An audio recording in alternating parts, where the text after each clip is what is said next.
Historically accurate details about the passengers from Titanic you might have missed. Titanic is possibly one of the most influential films of our generation, based on one of the most tragic events in modern human history. James Cameron spared no expense in recreating the historical accuracy of the magnificent Titanic. Every detail is painstakingly accounted for, including the passengers. Comment below your most interesting detail. Benjamin Guggenheim refused a lifeboat in order to spare women and children. Titanic, 1997. The well-dressed gentleman who decides to go down with the ship is Benjamin Guggenheim, an American businessman who refused a lifeboat in order to spare women and children. Alongside him is his valet, Giulio, who he chose to perish with. The life of Chief Baker Charles Jockin is shown throughout the movie. The movie Titanic, 1997, depicts a baker who is seen drinking and on top of the ship with Rose as the ship is sinking. This person is Charles Jockin, the chief baker of the Titanic. He paddled over 2 hours in the frigid Atlantic waters until one of the lifeboats picked him up. He stated that he didn't really feel the cold, crediting to the large amount of alcohol he had drank. The mother soothes her children with Irish mythology. As the ship sinks, this woman is heard telling her children about Chiananog, the land of eternal youth and beauty. In Irish mythology, Chiananog can be reached by going underwater or across the sea. The couple shown in bed together were real passengers who never left each other's side until the very end. The couple shown in bed together having accepted their fate is Isidore and Ida Strauss. They were the co-owners of Macy's. Ida refused to leave his side when he refused a lifeboat spot because there were still women and children on board.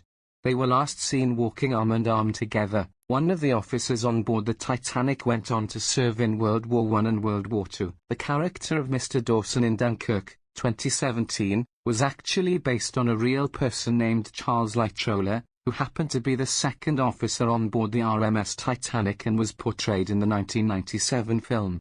He survived the sinking and then served in World War I along with the evacuation of Dunkirk in World War II. The priest was a real person named Father Thomas Biles that helped passengers escape. In the movie Titanic, 1997, the priest Jack and Rose see when the ship is nearing the end was a real person named Father Thomas Biles. He stayed on the ship to help passengers escape and gave absolution and prayed with more than 100 people. Titanic perfectly recreated a famous photograph. In Titanic, 1997, Jack passes by two men watching a boy play on deck. This is actually a recreation of a real photograph, even including the coat he steals. The passengers that offered Jack and Rose a lifeboat were based on real people with a tragic end. Near the end of the sinking in Titanic, Colonel Archibald Gracie offers to take Jack and Rose to the last lifeboat while standing with two women, and though they never speak, they are meant to be Caroline Brown and Edith Evans. Gracie and Brown survived the disaster, but not Evans. The man shown in the background was an American historian who specialized in the history of the Titanic. In Titanic, 1997, the man in the background is Edward Camuda, an American historian who specialized in the study of the RMS Titanic. He worked with James Cameron on the movie. In gratitude, Cameron gave him a cameo. James Cameron created backstories for the 150 extras so they would feel like real passengers. James Cameron created backstories for the 150 extras so they would feel like real passengers. Here is Alexandra Boyd, who played a first-class passenger. She even had a period portrait done. Watching the extras in the film is so interesting to see who you can keep spotting. The story Molly Brown tells during the dinner party is historically accurate. The story Molly Brown tells at the dinner party in Titanic, 1997, of how her drunken husband lit the stove she had hidden money in is depicted in The Unsinkable Molly Brown.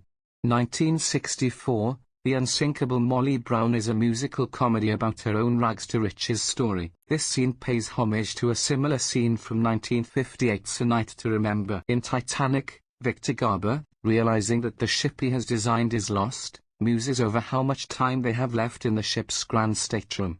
This is a homage to a similar scene in A Night to Remember, also about the sinking of the Titanic. The lookout from the Titanic survived and shared a lifeboat with philanthropist Margaret Brown. In Titanic, 1997, the lookout who yells the iconic line, "Iceberg, right ahead," is later seen in lifeboat number 6 behind Margaret Brown, also known as the Unsinkable Molly Brown. This was done on purpose for historical accuracy and to depict the actual experience of the Titanic's lookout, Frederick Fleet. Engineers would often warm soup on the pipes and boilers. In Titanic, Chief Engineer Joseph Bell was shown warming soup over one of the pipes as the order comes in to set the engine full astern. On the real Titanic, engineers would sometimes warm soup or other food on the pipes and boilers. A deleted scene shows a historically accurate detail about Chinese passengers. In Titanic, 1997, there was a Chinese man in the scene where Jack had just gotten on the ship. In fact, 6 Chinese passengers were rescued. There was also a deleted scene showing this. A line about the ship's structure foreshadows the Titanic's demise. In Titanic, 1997, Nathan Hockley says thousands of tons of Hockley steel are in this ship. Ruth replies, which parts? He then says all the right ones. This promotes Ruth to say then you're accountable if there's a problem. While walking down the grand staircase, foreshadowing the sinking,